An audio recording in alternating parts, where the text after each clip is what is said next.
Hola gente, hoy les quiero contar un poco acerca de una noticia muy impresionante que apareció hace poquito con respecto a que se logró producir la fusión nuclear del hidrógeno en un reactor experimental, obteniéndose más energía que la que se entregaba para producir esa reacción. Bueno, recibí muchas preguntas con respecto a esto, con respecto al tema de hidrógeno, que es un combustible que también se está empezando a utilizar mucho, y hay una gran confusión, veo. Entonces decidí hacer este pequeño video para contarles un poco de qué se trata.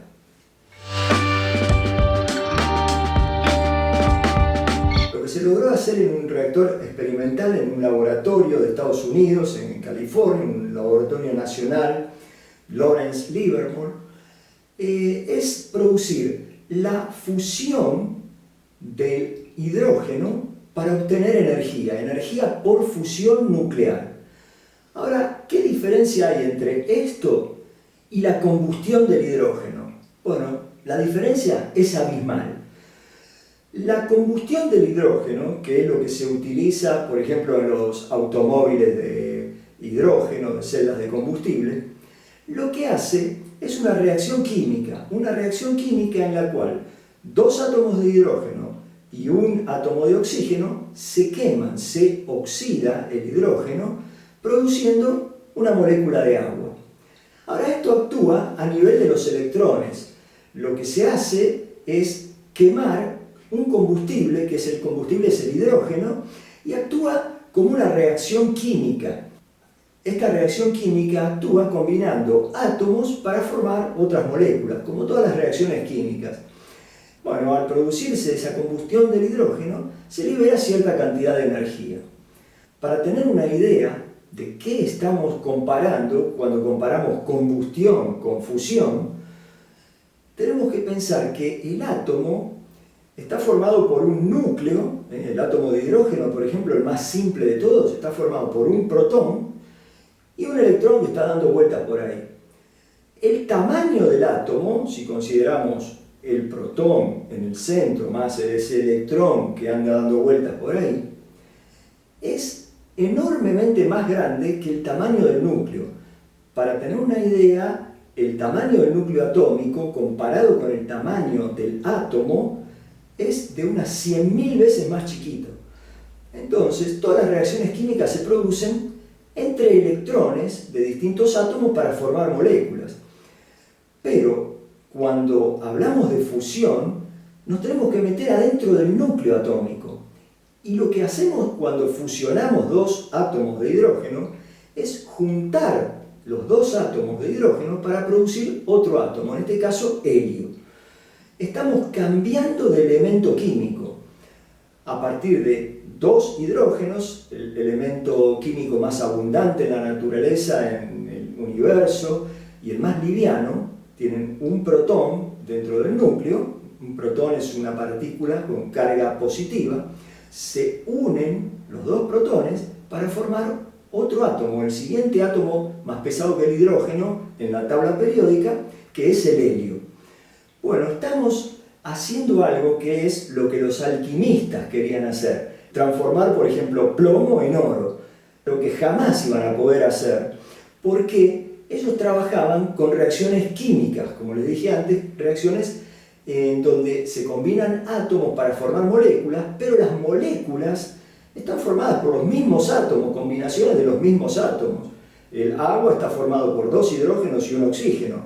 Esa es la molécula de agua, donde sigue habiendo dos hidrógenos y un oxígeno. En cambio, en la fusión, estamos fusionando dos hidrógenos para formar un nuevo elemento químico, helio. ¿Qué pasa cuando se fusiona el hidrógeno? Bueno, se libera una cantidad de energía impresionante. Para darles una idea, cuando quemamos por combustión de hidrógeno dos hidrógenos y un oxígeno para formar una molécula de agua, la cantidad de energía que se libera es del orden del electrón-volt.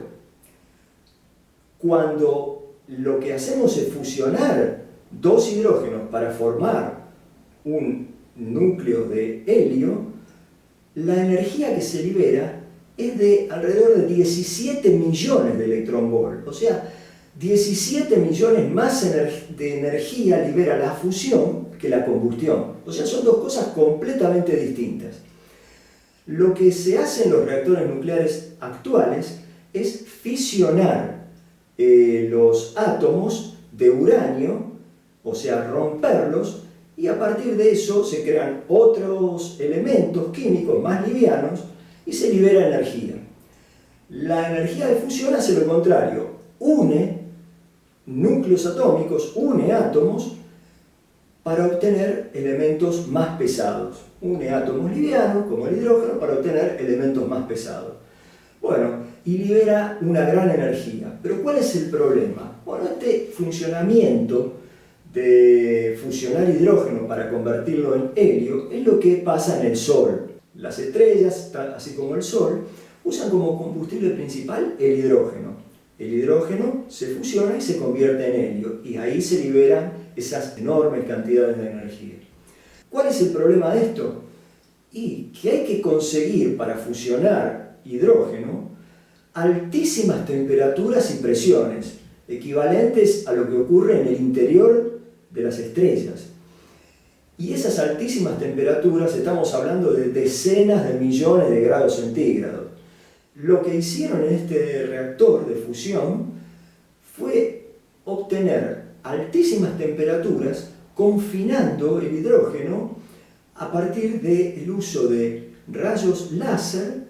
Usaron alrededor de 200 láser para confinar el hidrógeno, de modo que se eleve muchísimo la presión del hidrógeno en ese lugar y la temperatura se lleva a decenas de millones de grados centígrados para producir esa fusión que transforma el hidrógeno en helio y libera esas enormes cantidades de energía.